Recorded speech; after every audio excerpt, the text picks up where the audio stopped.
Pencabutan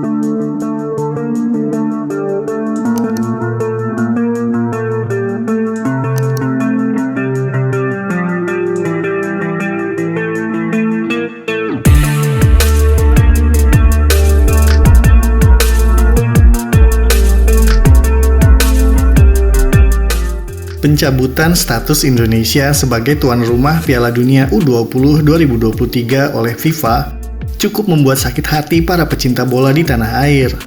Bagaimana tidak, momen yang dinanti selama kurang lebih 4 tahun atau sejak direncanakan pada tahun 2019 lalu itu, kini harus pupus begitu saja oleh adanya kisruh terkait masalah yang sebetulnya tak seberapa.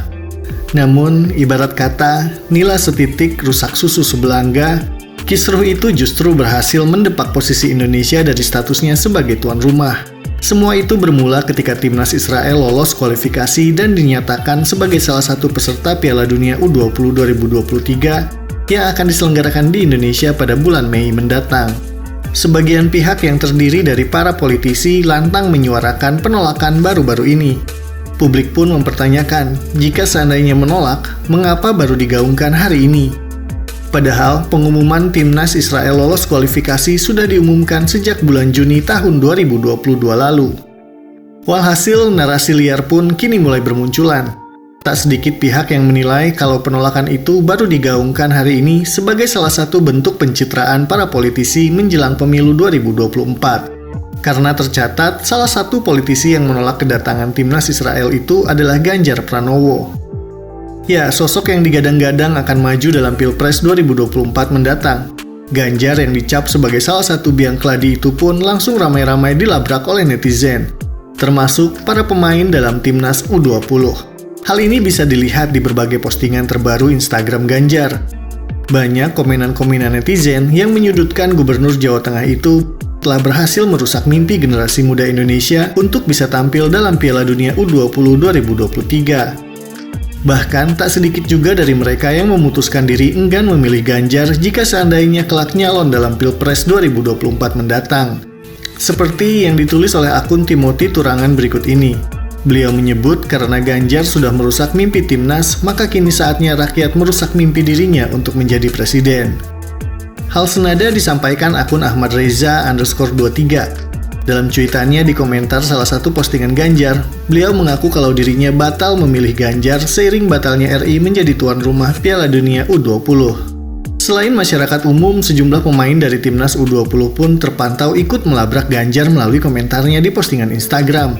Misalnya seperti yang dilakukan oleh Kakang Rudianto, salah satu pemain timnas dengan nama akun Kakang Rudianto 33 itu, kalau kedua orang tuanya kini tak bisa lagi bangga melihat anaknya bertanding di Piala Dunia U20.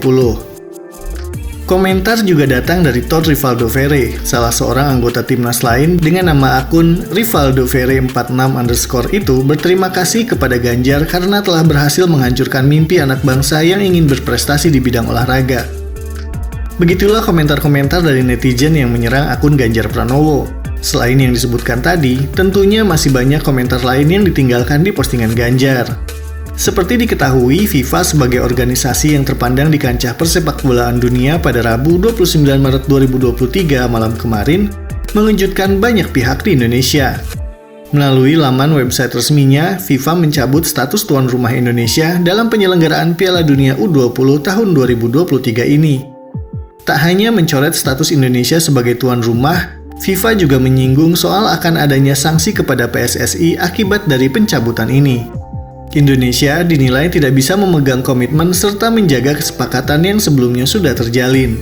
Kendati begitu, dalam website resminya FIFA mengatakan semua ini tak akan merubah sikap FIFA untuk mengawal persepakbolaan Indonesia pasca terjadinya kanjuruhan. Tragedi pencabutan status Indonesia sebagai tuan rumah Piala Dunia U20 ini pun mendapat sorotan sinis dari salah seorang pengamat sepak bola, Akmal Marhali. Menurutnya, kasus ini sudah membuat para pecinta bola di tanah air kecewa dan merasa sakit hati. Untuk itu, ia meminta agar para pelaku penolakan yang menjadi biang keladi kasus ini meminta maaf ke publik. Bahkan, ia juga menyebut kalau mereka bisa dipidana lantaran sudah merugikan negara baik secara material maupun moral.